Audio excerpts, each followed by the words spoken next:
History Secrets.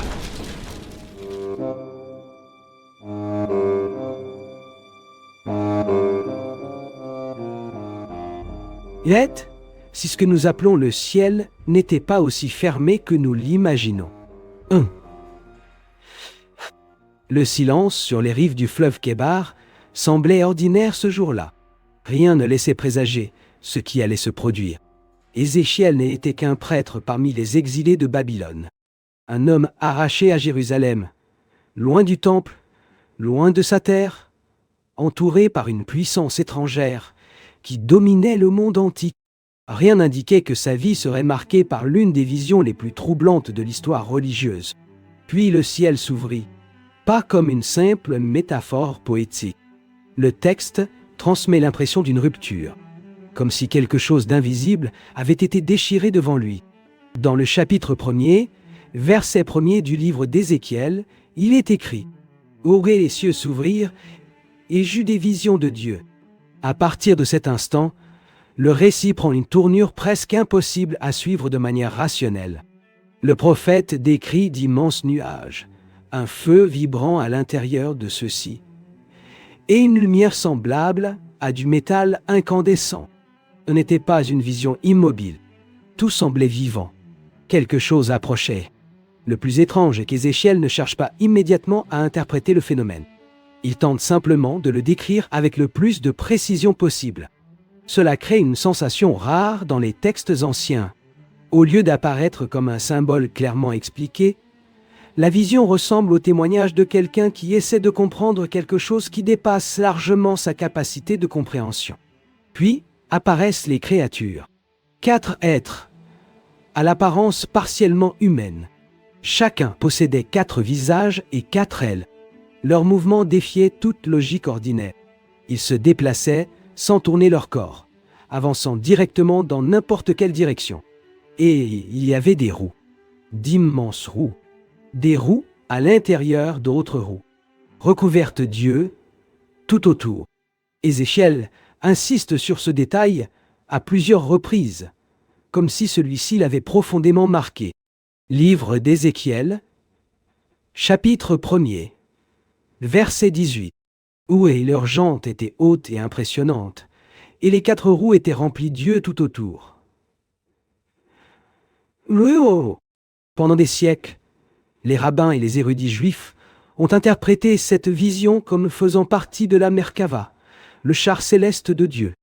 Dans l'ancienne tradition mystique juive, on croyait que certains prophètes recevaient la permission d'apercevoir des réalités célestes cachées au reste de l'humanité. Il ne s'agissait pas simplement d'une vision symbolique. C'était un accès temporaire aux sphères célestes. Dans la littérature juive de l'époque du Second Temple, notamment dans les textes liés au mysticisme céleste, revient souvent l'idée de plusieurs cieux, de dimensions spirituelles et de régions inaccessibles à l'homme ordinaire. Certains de ces concepts apparaissent également dans des écrits apocryphes, comme le livre d'Hénoch. Enoch affirme avoir traversé différents niveaux célestes, guidé par des êtres lumineux.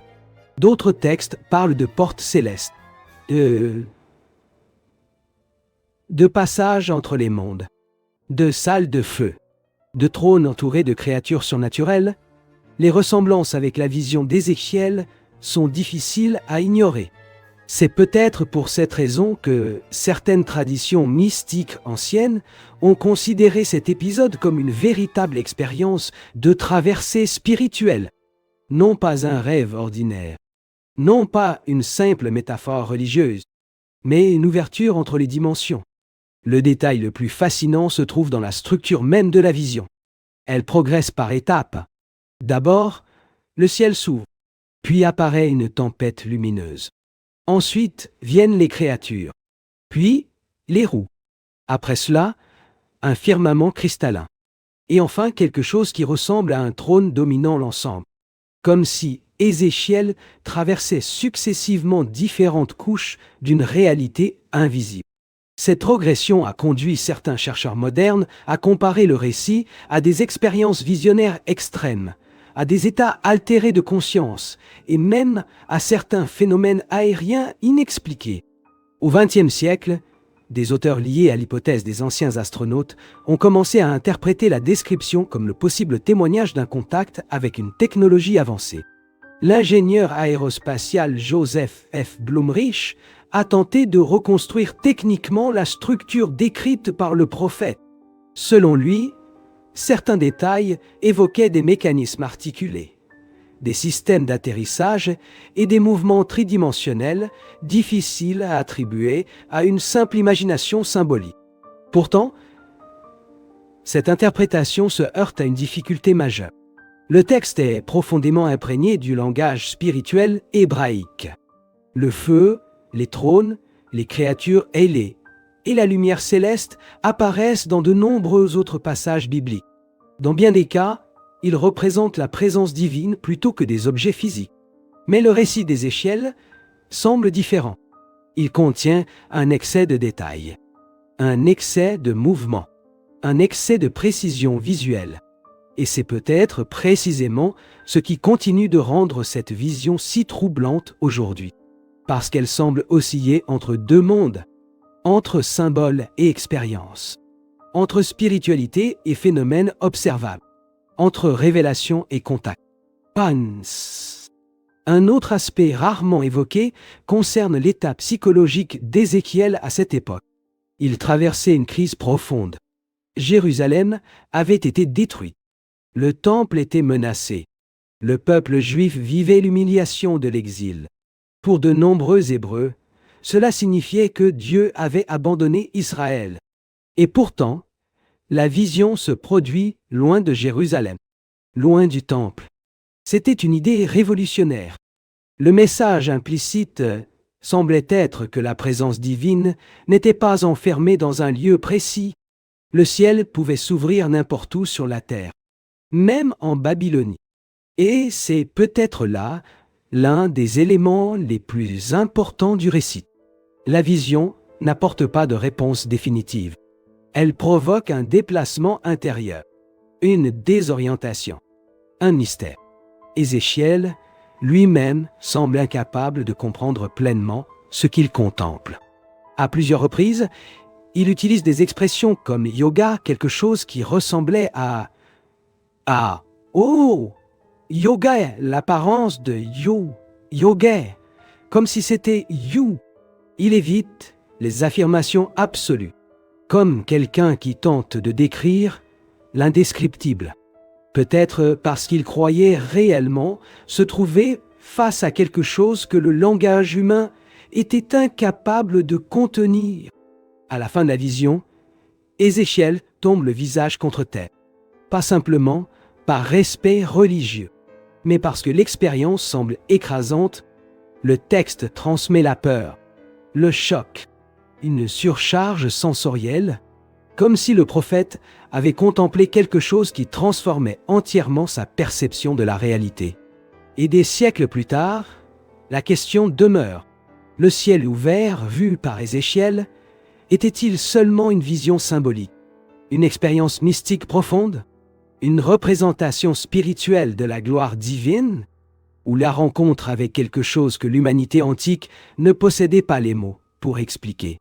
Peut-être que l'aspect le plus dérangeant est précisément celui-ci. Le récit ne ferme jamais complètement la question. Il demeure ouvert, comme ce ciel que le prophète a vu s'ouvrir devant lui.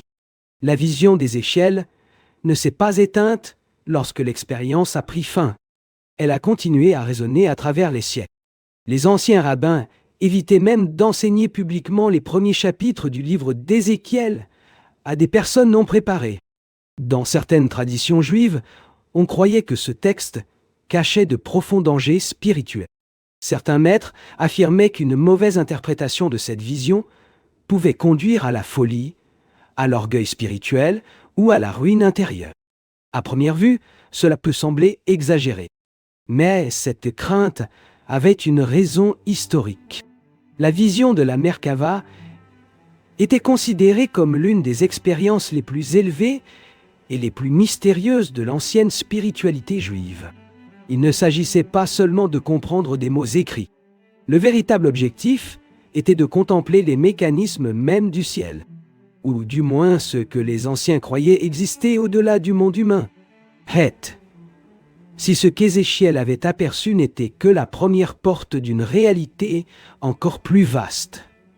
Une réalité que les textes anciens n'ont jamais totalement révélée.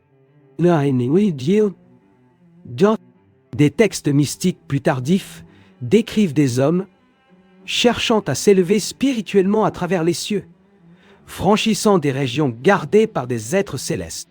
Certaines de ces traditions affirmaient que chaque niveau du ciel possédait ses propres portes, ses gardiens, et même des noms secrets qu'il fallait connaître pour poursuivre l'ascension. L'idée des yeux à cieux ouverts prend alors une signification encore plus troublante. Il ne s'agirait pas seulement d'une vision symbolique, mais d'un accès. Dans l'ancienne pensée juive, les cieux n'étaient pas perçus comme un espace vide, semblable à notre conception moderne de l'univers. De nombreuses traditions parlaient de plusieurs niveaux célestes. Certains textes mentionnaient 7 cieux, d'autres décrivaient des structures encore plus complexes. Chaque niveau représentait une proximité plus grande avec la présence divine. Dans cette logique, le récit d'Ézéchiel semblait décrire un homme recevant temporairement la permission de voir au-delà de la barrière invisible qui séparait l'être humain ordinaire du monde céleste. Cela permet de comprendre pourquoi tant d'éléments de la vision semblent dépasser les limites habituelles de la réalité. Les créatures n'obéissent pas à la géométrie humaine. Les roues se déplacent simultanément dans toutes les directions. La lumière est comparée à du feu liquide et à du métal en fusion. L'espace lui-même semble perdre sa logique ordinaire. Par moments, le texte transmet presque une sensation de distorsion dimensionnelle. C'est particulièrement vrai lorsque le prophète tente d'expliquer comment les roues fonctionnaient l'une à l'intérieur de l'autre Yoa. De nombreux interprètes anciens reconnaissaient eux-mêmes ne pas comprendre exactement ce que cela signifiait. Et peut-être que cette confusion fait partie intégrante de la puissance du récit, car Ézéchiel semble lutter contre les limites mêmes du langage humain. Livre d'Ézéchiel, chapitre 1er, verset 28. Où telle était l'apparence de la gloire du Seigneur. Le mot essentiel ici est kogwa, apparence, you. Pas une affirmation absolue, pas une définition objective, seulement une approximation, comme si Ézéchiel savait qu'il tentait de traduire en mots humains quelque chose qui les dépassait totalement. Des siècles plus tard, des penseurs chrétiens furent eux aussi fascinés par cet épisode. Certains y virent une anticipation symbolique de la présence divine dans l'univers. D'autres interprétèrent les roues et les créatures comme des représentations des évangiles, des anges ou encore de la structure invisible de la création. Mais tous ne suivirent pas une voie exclusivement théologique. Au XXe siècle, les avancées technologiques transformèrent radicalement la manière dont certains lecteurs abordaient le texte biblique. Les avions et fusées, l'exploration spatiale et les récits d'objets volants non identifiés amenèrent beaucoup de personnes à regarder la vision d'Ézéchiel sous un angle totalement nouveau. Le texte semblait étonnamment moderne. Mouvement aérien, lumière intense, bruit assourdissant, structure mécanique, descente depuis le ciel. Tout cela poussa plusieurs auteurs à suggérer qu'Ézéchiel avait peut-être observé une technologie inconnue. Cette hypothèse gagna une immense popularité après les travaux d'Erich von Däniken et d'autres défenseurs de la théorie des anciens astronautes. Selon ces interprétations, les peuples anciens auraient décrit des contacts avancés avec un vocabulaire religieux, parce qu'ils ne possédaient pas les termes techniques nécessaires. Cependant, cette théorie présente d'importantes limites. Elle ignore souvent le contexte symbolique de la littérature hébraïque ancienne. De plus, les créatures hybrides, le feu céleste et les trônes lumineux existaient déjà dans diverses traditions du Proche-Orient, bien avant Ézéchiel. Malgré cela, certaines questions continuent de déranger. Pourquoi la vision contient-elle autant de détails mécaniques? Pourquoi insiste-t-elle autant sur le mouvement et la structure? Pourquoi Ézéchiel décrit-il le son, la lumière et le déplacement avec une telle précision concrète? Peut-être parce que le récit a été conçu précisément pour provoquer ce malaise. Suspense. Il existe un autre détail rarement remarqué. La vision ne se déroule pas dans le temple. Et cela change tout. Dans la mentalité juive antique, le temple représentait le centre absolu de la présence divine. C'était l'endroit où le ciel et la terre se rejoignaient symboliquement. Lorsque les cieux s'ouvrent loin de Jérusalem, le récit bouleverse complètement cette logique. Dieu apparaît en exil, sur une terre étrangère. En Babylonie, les conséquences théologiques étaient immenses. La présence divine n'était pas confinée à un lieu. Le ciel pouvait s'ouvrir partout. Et plus le texte avance, plus la frontière entre le ciel et la terre semble s'affaiblir. Comme si quelque chose commençait lentement à traverser cette séparation invisible. Mais si le ciel pouvait réellement s'ouvrir n'importe où, qu'est-ce qui attendait encore Ézéchiel au-delà de cette première vision?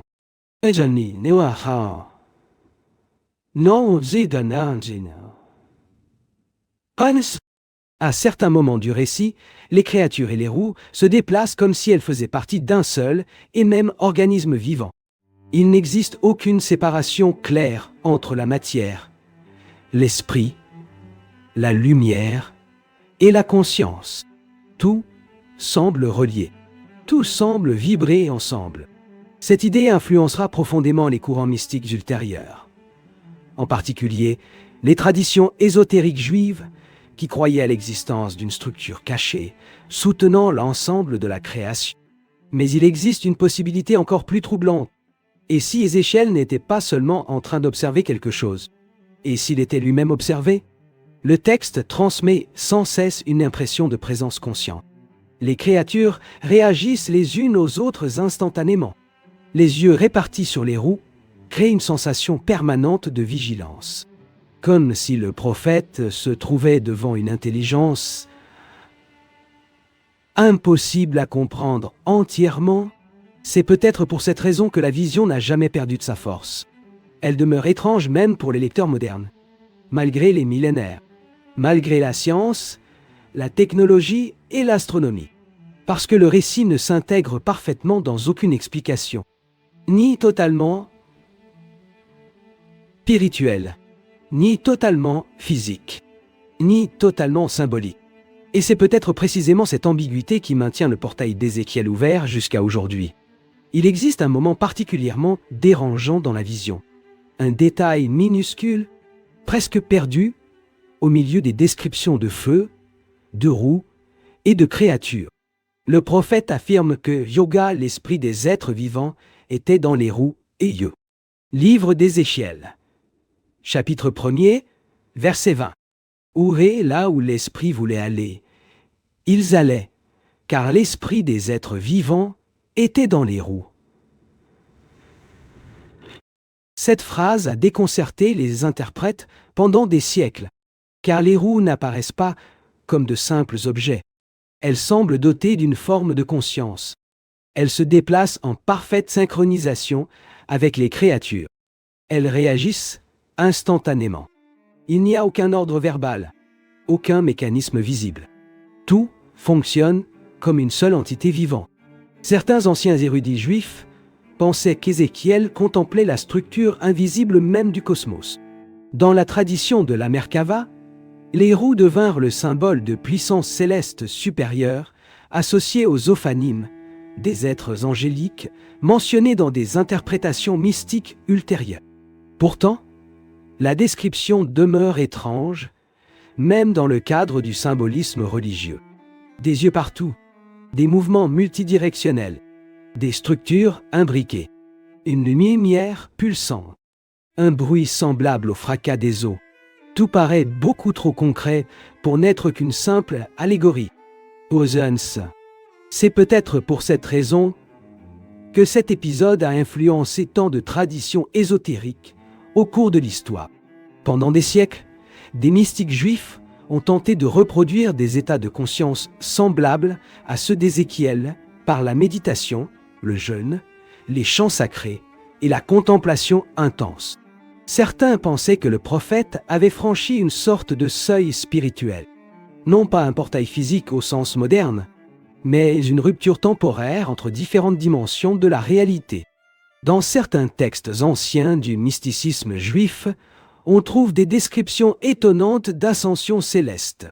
L'initié devait traverser des régions gardées par des êtres lumineux et supporter des expériences terrifiantes avant d'atteindre les niveaux supérieurs. Le langage utilisé dans ces écrits rappelle fortement l'atmosphère de la vision d'Ézéchiel. Le feu, la lumière, les tonnerres, les créatures hybrides, les mouvements impossibles.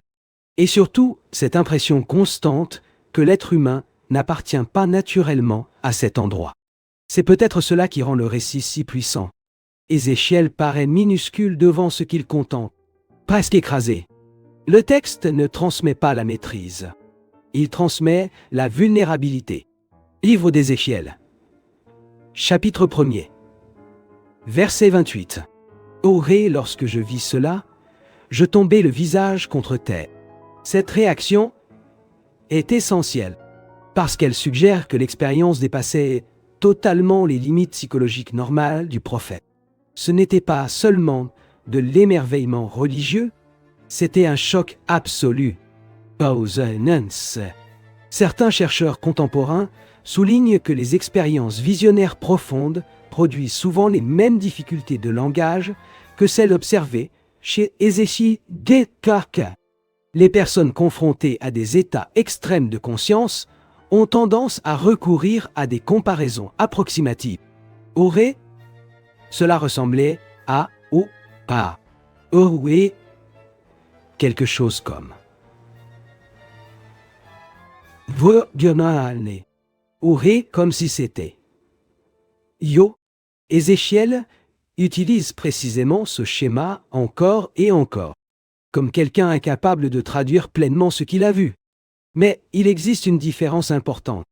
La vision possède une cohérence remarquable. Elle n'est pas totalement chaotique.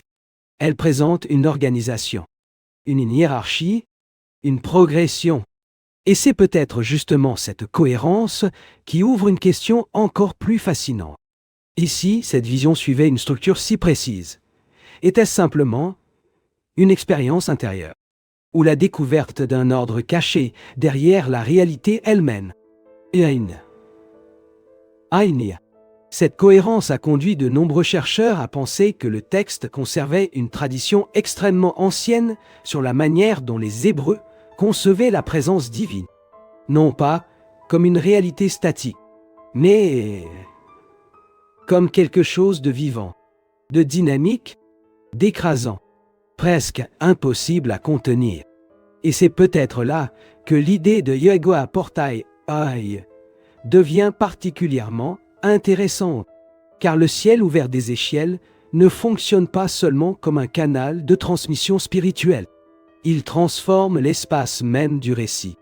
Avant la vision, Ézéchiel appartient au monde ordinaire. Après elle, tout change.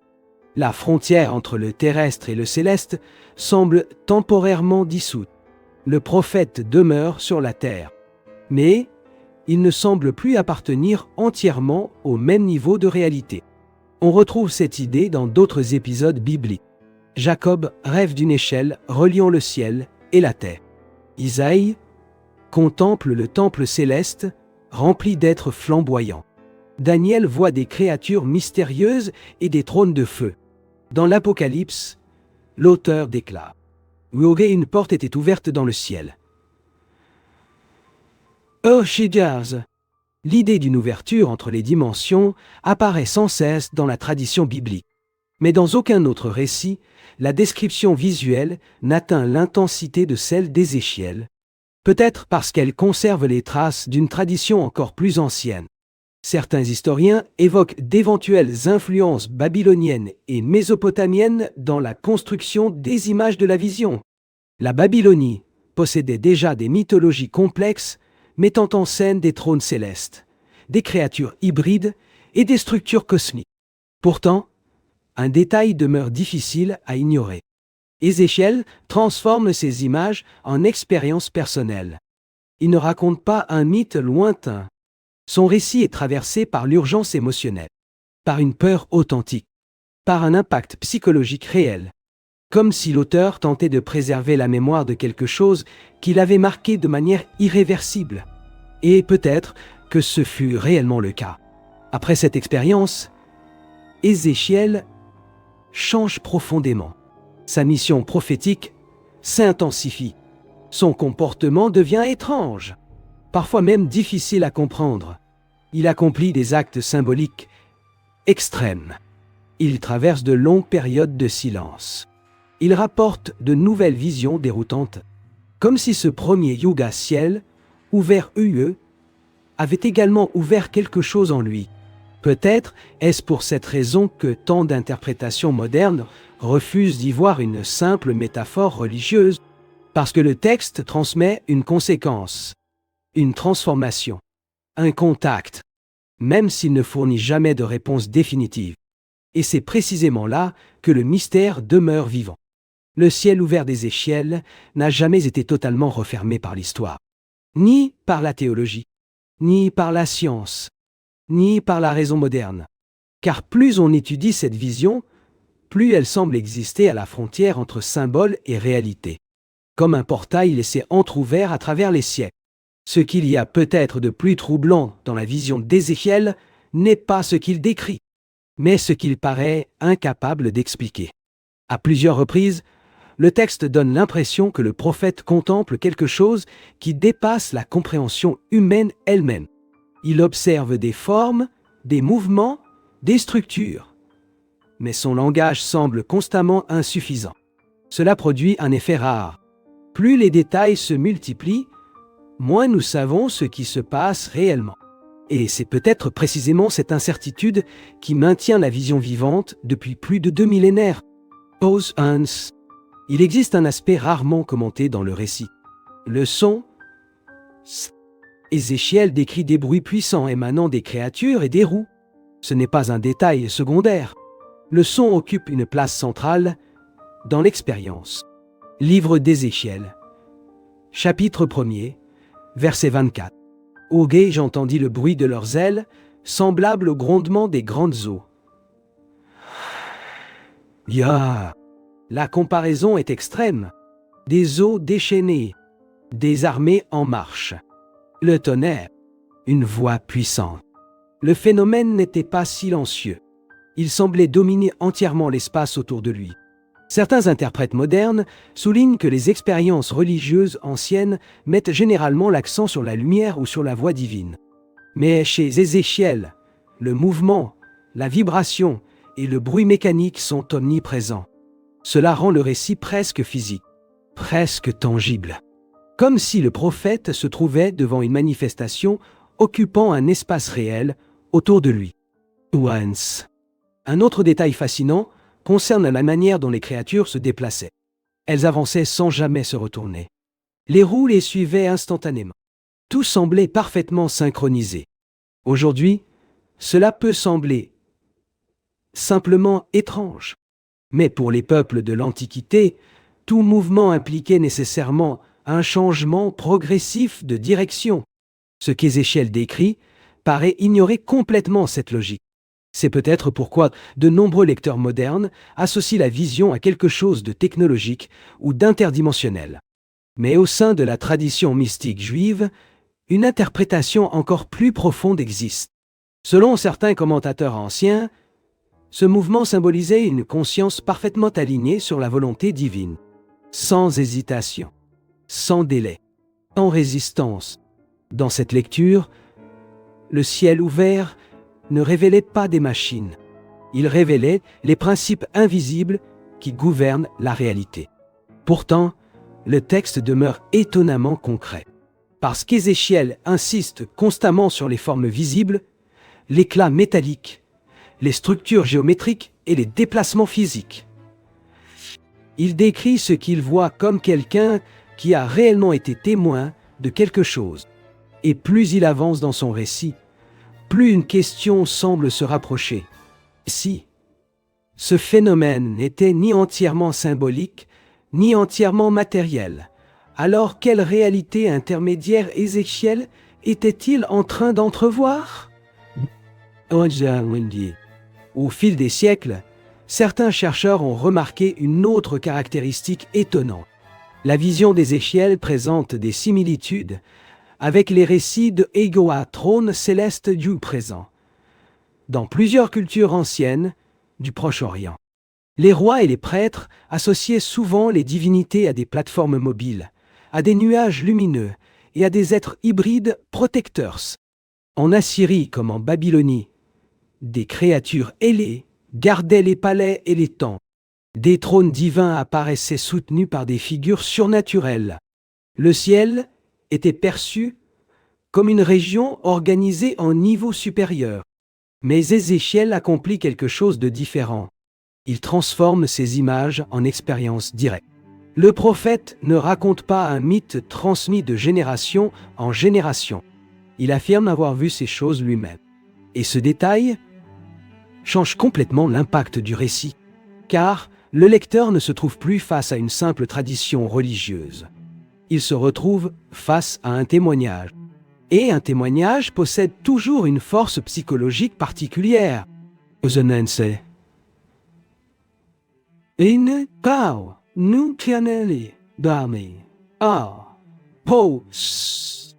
autre question demeure essentielle. Pourquoi Dieu apparaîtrait-il sous une telle forme? Pourquoi ne pas simplement parler clairement? Pourquoi ces créatures impossibles? Pourquoi ces roues couvertes d'yeux? Pourquoi ce feu métallique? Pourquoi des structures si difficiles à comprendre?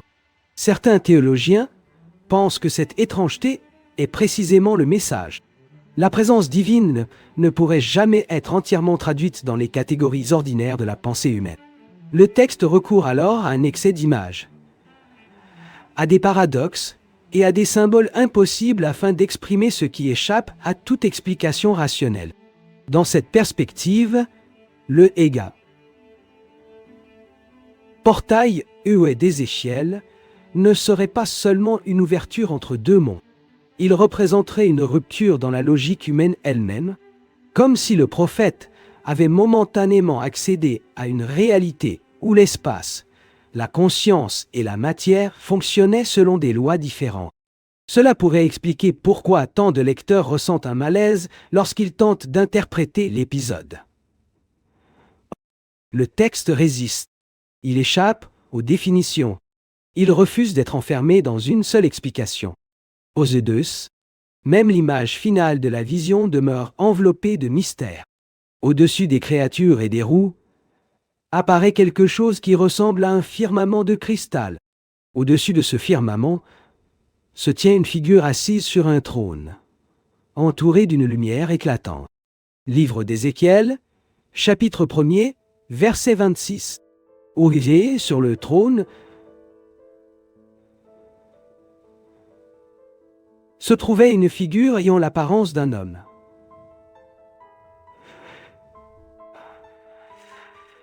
Une fois encore, le texte évite l'affirmation directe. Ogé apparence. Yo. Ogé ressemblance. Yoé. Ogé, comme si, yo. Ézéchiel semble constamment conscient de l'insuffisance de ces mots. Peut-être parce qu'il croyait contempler quelque chose qu'aucun langage humain ne pouvait décrire correctement. Certains anciens rabbins affirmaient que le prophète n'avait vu qu'une ombre de la gloire divine, et non son essence véritable. D'autres soutenaient qu'aucun être humain ne pourrait regarder directement cette réalité sans être détruit. C'est pourquoi la vision apparaît fragmentée, recouverte de symboles, d'une lumière excessive, d'un mouvement incessant, comme si la réalité elle-même demeurait partiellement voilée. Et c'est peut-être précisément pour cette raison que ce récit continue de fasciner aujourd'hui, parce qu'il ne propose jamais une réponse confortable.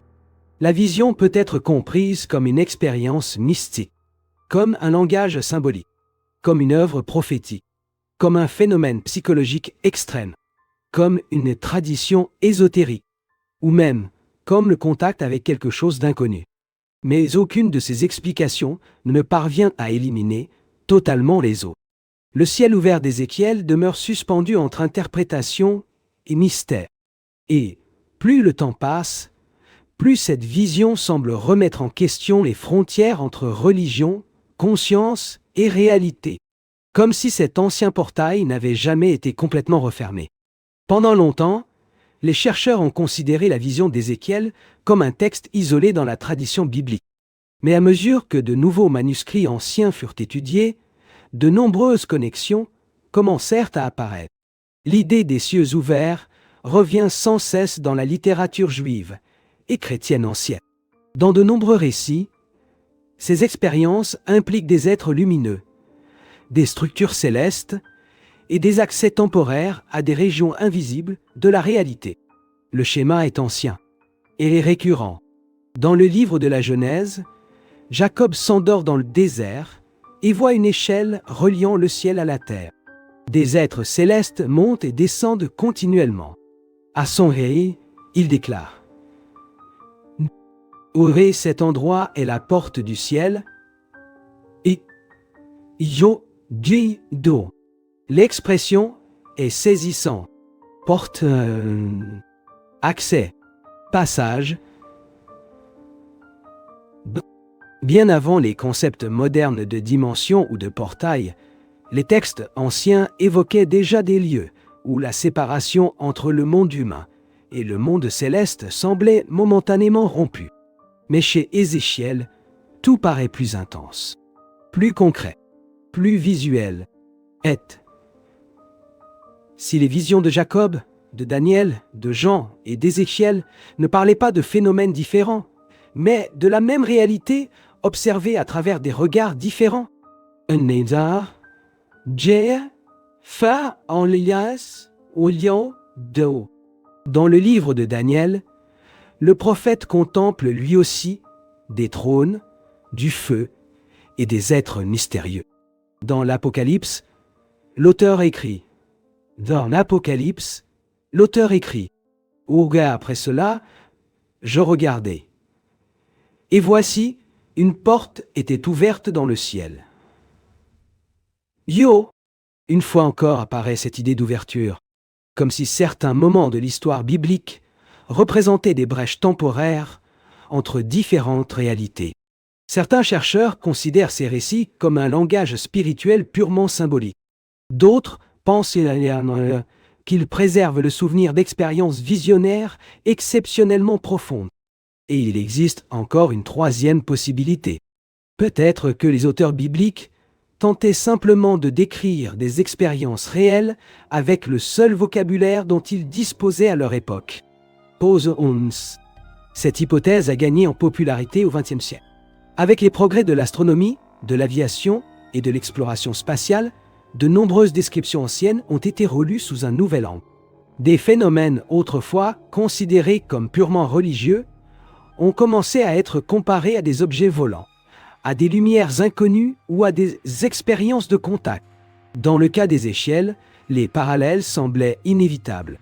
Une descente lumineuse venant du ciel, un bruit puissant, des mouvements impossibles, des structures circulaires, un éclat métallique. Des entités associées au phénomène. Tous ces éléments ont nourri les théories modernes, évoquant des visiteurs extraterrestres ou des intelligences non humaines observant les civilisations anciennes. Mais ces interprétations rencontrent une difficulté majeure. Elles négligent souvent la profondeur spirituelle du texte. Car Ézéchiel ne décrit pas seulement des objets. Il décrit une présence, une conscience, une autorité écrasante. Le centre de la vision n'est pas la technologie, c'est la transcendance. Même lorsque le récit paraît physique, il demeure chargé de symbolisme spirituel. C'est peut-être précisément ce qui rend cet épisode si difficile à classer dans les catégories modernes. La vision semble fonctionner sur plusieurs niveaux à la fois. Historique, spirituel, psychologique, symbolique et peut-être même expérientielle. Le comportement même d'Ézéchiel après la vision renforce cette impression. Il ne retourne pas simplement à une vie normale. L'expérience transforme entièrement son existence. Le prophète adopte des comportements inhabituels. Il accomplit des gestes symboliques déroutants. Il traverse de longues périodes de silence. Il rapporte d'autres révélations troublantes, comme si ce premier contact avait définitivement brisé sa perception ordinaire du monde.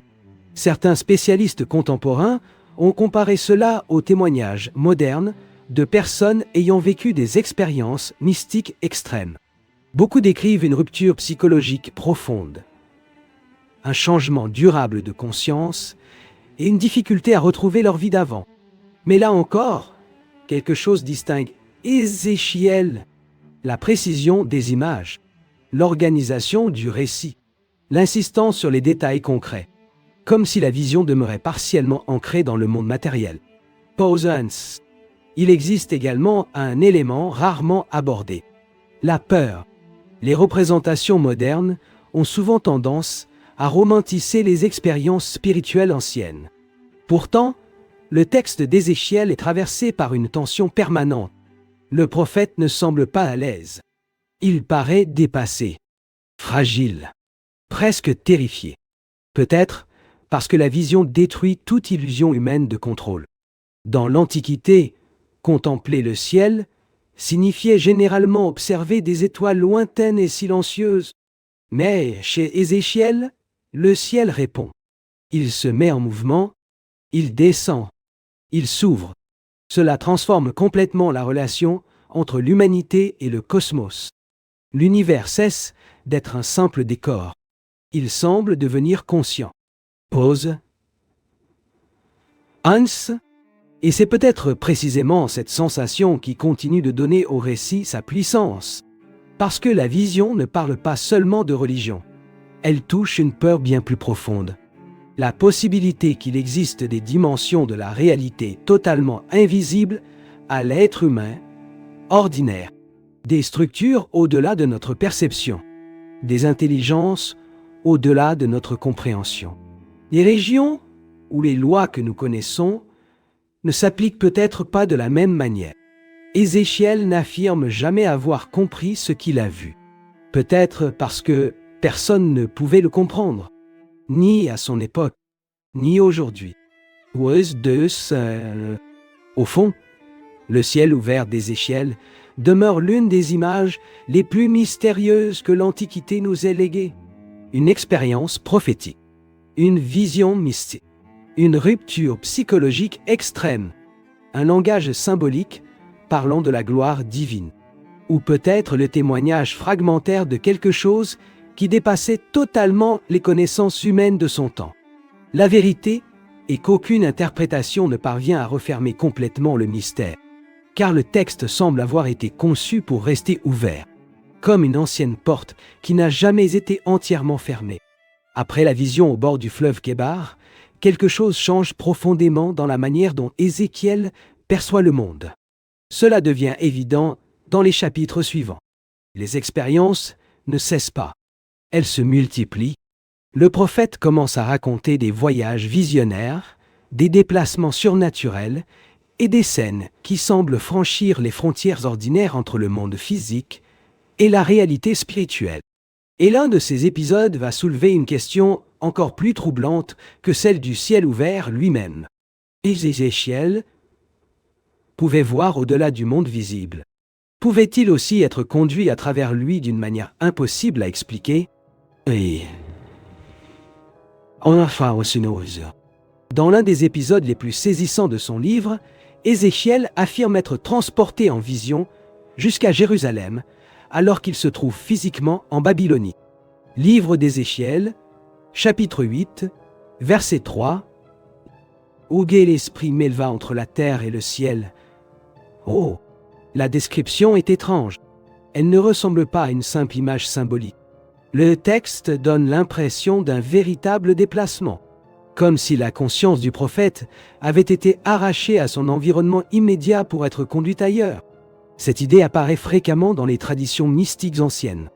Mais chez Ézéchiel, tout semble excessivement concret. Il décrit des lieux, des bâtiments, des personnes, des détails architecturaux, des mouvements, comme quelqu'un observant une scène directement devant ses yeux. Certains spécialistes pensent que ces récits reflètent des états visionnaires extrêmement intenses, liés à des expériences religieuses profondes. D'autres soutiennent que le prophète utilise un langage symbolique afin de transmettre des vérités spirituelles. Mais un détail demeure difficile à ignorer. Ézéchiel semble constamment chercher à distinguer ce qu'il a vu de la réalité ordinaire.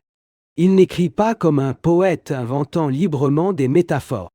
Il écrit comme un témoin, comme quelqu'un qui tente de consigner des événements qu'il peine lui-même à expliquer.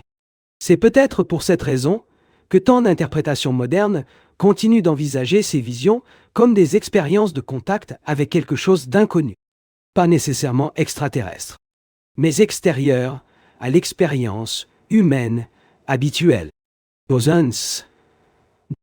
Un autre élément demeure particulièrement troublant. Les yeux, les roues couvertes d'yeux, n'ont jamais cessé d'intriguer les interprètes. Pendant des siècles, rabbins, théologiens et mystiques ont tenté de comprendre cette image. Certains y voyaient l'omniscience divine, d'autres une forme de vigilance cosmique. Mais impression produite par le texte presque dérangeante. Ses yeux semblent tout voir, dans toutes les directions, comme si rien ne pouvait échapper à cette présence. Dans certaines interprétations mystiques, il représente la conscience vivante de l'univers soutenue par la volonté divine. Dans d'autres, il symbolise des êtres célestes, capables de percevoir simultanément différentes dimensions de la création. Malgré cela, l'image demeure étrange, presque étrangère à notre monde, particulièrement pour les lecteurs modernes. La vision d'Ézéchiel a également profondément influencé l'iconographie religieuse des siècles suivants. De nombreuses représentations des anges, des trônes célestes et des êtres spirituels dans le judaïsme et le christianisme portent l'empreinte de ces descriptions. Mais il existe une différence considérable entre l'art ultérieur et le texte original. L'art adoucit souvent la vision. Le texte, lui, ne le fait jamais. Dans le récit biblique, tout paraît excessif, trop bruyant, trop lumineux, trop complexe. Comme si l'expérience dépassait ce qu'un être humain peut supporter pleinement. C'est peut-être pour cela qu'Ézéchiel tombe régulièrement face contre terre. Le phénomène semble provoquer un effondrement émotionnel et physique. Une question philosophique particulièrement fascinante émerge alors. Et si le yoga, portail yo, d'Ézéchiel n'était pas un lieu? Et s'il s'agissait plutôt d'un état de perception? Certains chercheurs contemporains défendent précisément cette idée. Selon eux, le ciel ouvert symboliserait une expansion temporaire de la conscience humaine au-delà des limites ordinaires de la perception. Le prophète n'aurait pas franchi physiquement une porte céleste.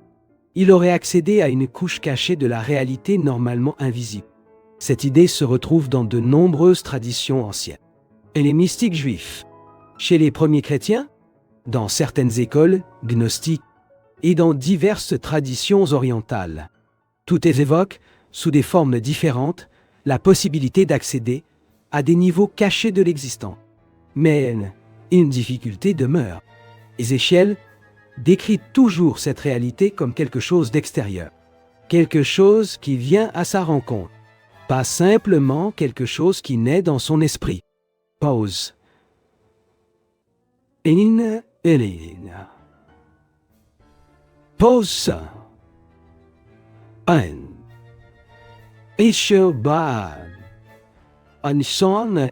C'est peut-être précisément cette tension qui rend le récit impossible à résoudre définitivement. La vision oscille sans cesse entre intérieur et extérieur, entre perception subjective et manifestation objective, entre expérience spirituelle et phénomène observable. Et peut-être que le texte cherche volontairement à préserver cette ambiguïté, car le mystère constitue le cœur même du récit. Plus le lecteur tente de réduire la vision à une explication simple, plus celle-ci lui échappe. Et pose 2. Dans le monde moderne, habitué aux réponses rapides et aux définitions précises, le récit d'Ézéchiel demeure profondément dérangeant. La science ne peut le confirmer. La théologie ne peut l'épuiser. La psychologie éclaire certains aspects, mais pas tous. Et les interprétations liées aux phénomènes aériens inexpliqués soulèvent autant de questions qu'elles n'apportent de réponses.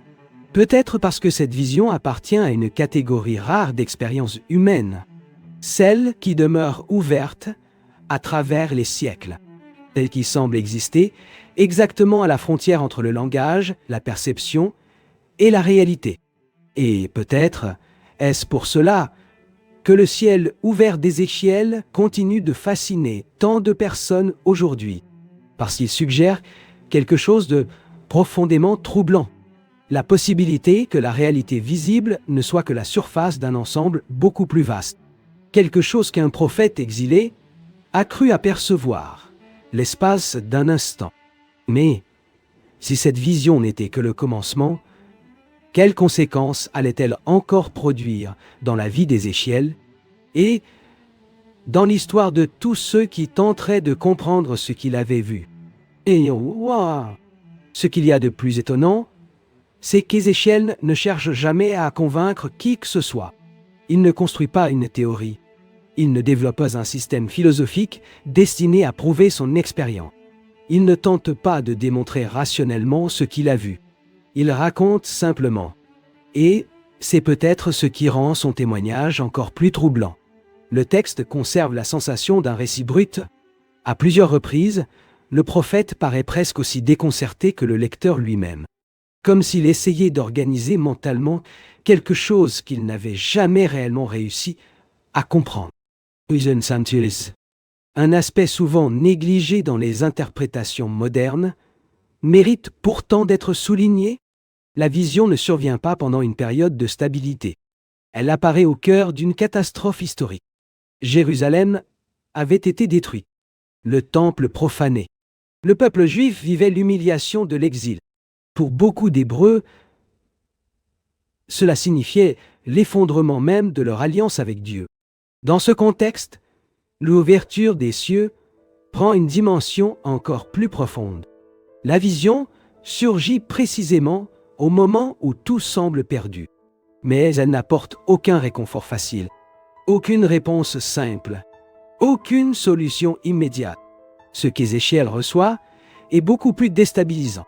Une expérience qui bouleverse totalement sa compréhension ordinaire de la réalité.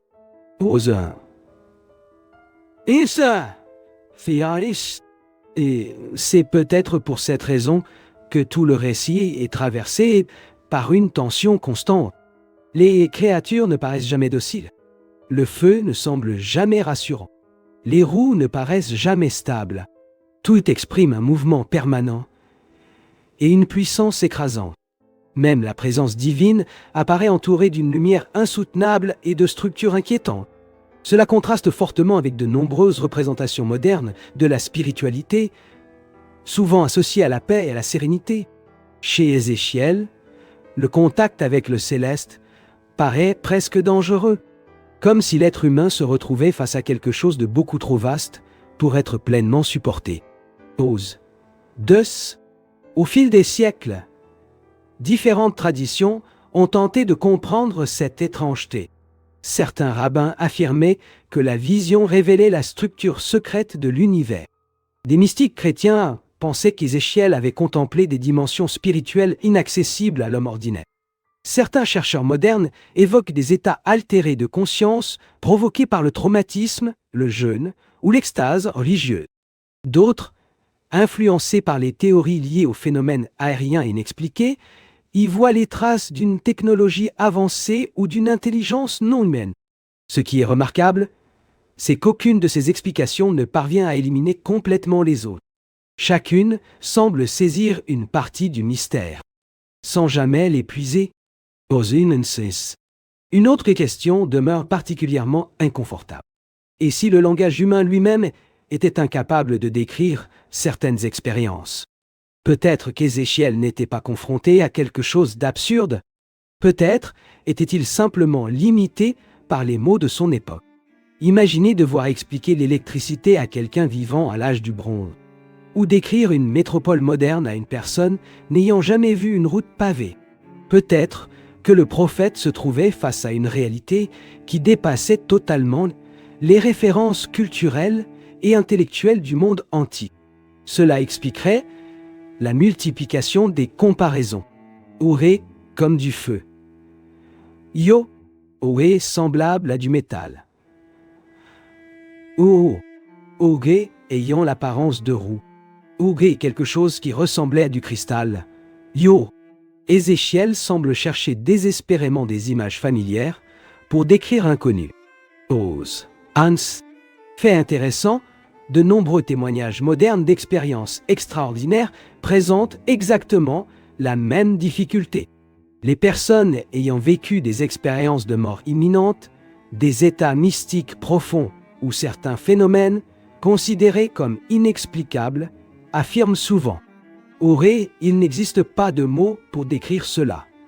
Yo, le récit d'Ézéchiel possède cette même atmosphère, comme si l'expérience dépassait les limites naturelles du langage. Mais il existe un autre élément encore plus fascinant. La vision provoque une transformation durable. Après l'ouverture des cieux, Ézéchiel ne retrouve jamais une normalité complète. Son comportement change. Sa mission change. Sa perception du monde change. Cela suggère que l'expérience, quelle qu'ait été sa nature, a produit un impact psychologique total. Post 2. C'est peut-être pour cette raison que cet épisode demeure si puissant après des millénaires, parce qu'il touche une question profondément humaine. Existe-t-il quelque chose au-delà de la réalité visible? La vision d'Ézéchiel ne donne aucune réponse définitive, mais elle suggère une possibilité. La possibilité que l'univers soit beaucoup plus étrange que nous ne l'imaginons. La possibilité qu'il existe des couches cachées de l'existence. La possibilité que certains moments de l'histoire aient représenté des ouvertures temporaires vers d'autres niveaux de réalité. Et c'est peut-être cette incertitude qui maintient le texte vivant. Si la vision était entièrement symbolique, elle aurait peut-être perdu son pouvoir depuis longtemps. Si elle était totalement explicable, elle aurait peut-être été oubliée. Mais elle demeure suspendue entre ces deux extrêmes, entre la foi et le mystère, entre la révélation et l'interprétation, entre l'expérience spirituelle et le phénomène inexpliqué. Et si cette frontière entre le visible et l'invisible n'avait jamais réellement disparu, mais continuait encore aujourd'hui à attendre ceux qui osent la contempler?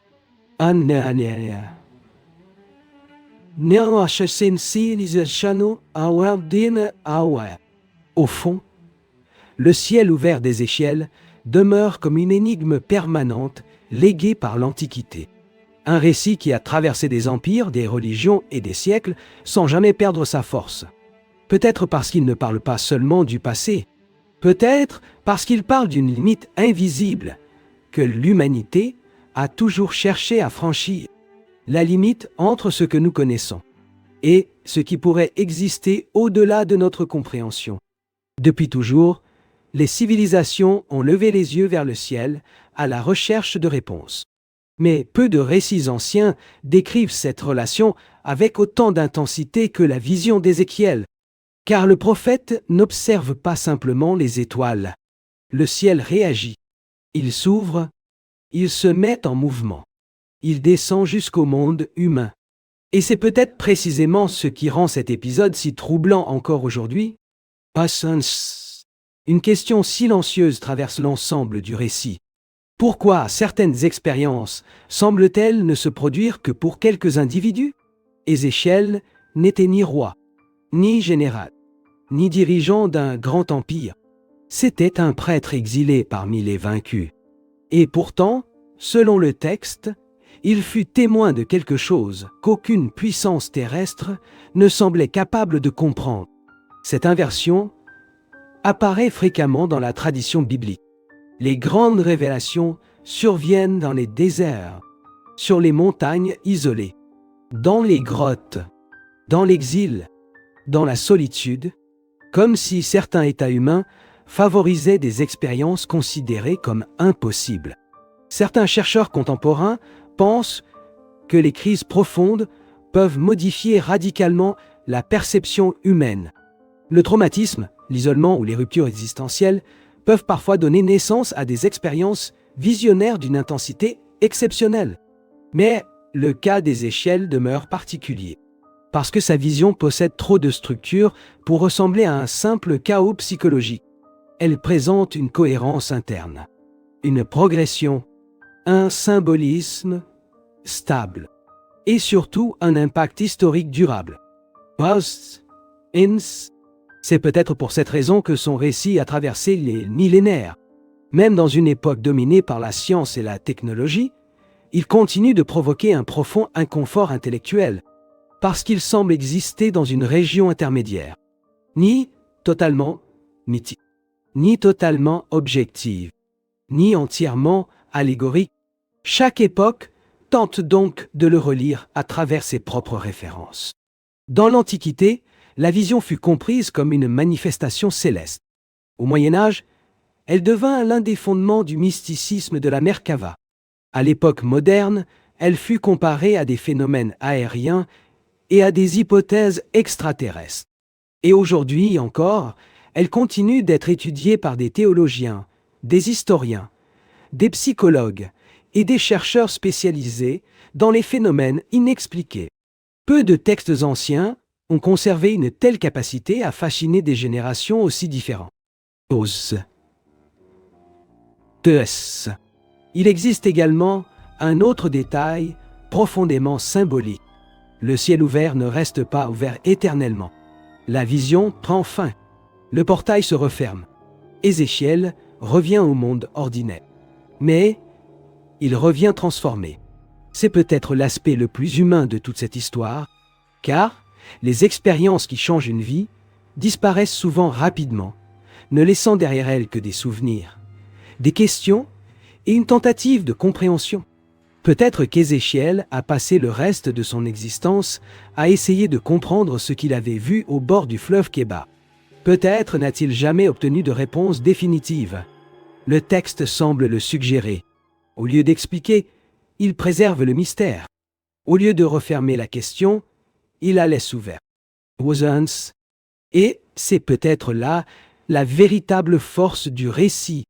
Il ne cherche jamais à apprivoiser l'inconnu. La vision demeure étrange, troublante, presque impossible, même après des milliers d'années d'interprétation. Les roues continuent de tourner. Les yeux continuent d'observer. Le feu continue de pulser. Et le ciel demeure partiellement ouvert. Posé, peut-être ne saurons-nous jamais exactement ce qu'Ézéchiel a vu. Une expérience spirituelle extrême. Un langage symbolique décrivant la présence divine. Une rupture psychologique provoquée par le traumatisme de l'exil. Un état de conscience modifié. Ou quelque chose qui dépassait entièrement les connaissances humaines de son époque. Mais peut-être que l'essentiel n'est pas de découvrir une réponse définitive. Peut-être est-il de comprendre l'effet que certaines expériences exercent sur l'esprit humain. Ces expériences qui défient le langage, qui brisent les catégories habituelles, qui transforment profondément ceux qui les vivent, et qui demeurent vivantes précisément parce qu'elles ne peuvent jamais être expliquées complètement. Au fond, le ciel ouvert d'Ézéchiel agit comme un miroir du mystère humain lui-même. Notre besoin de comprendre l'inconnu, notre désir constant de dépasser les limites, notre quête de sens au-delà de la réalité visible. Car, depuis les temps les plus anciens, l'être humain regarde le ciel en se posant la même question. Et s'il existait quelque chose de plus, quelque chose qui observe, quelque chose qui attend, quelque chose qu'un prophète exilé, pendant un bref instant, a cru apercevoir. Si la véritable question n'était pas ce qu'Ézéchiel a vu ce jour-là. Mais, ce qui pourrait encore se trouver derrière cette porte que son témoignage a laissé entr'ouverte. Monachmo, Danae.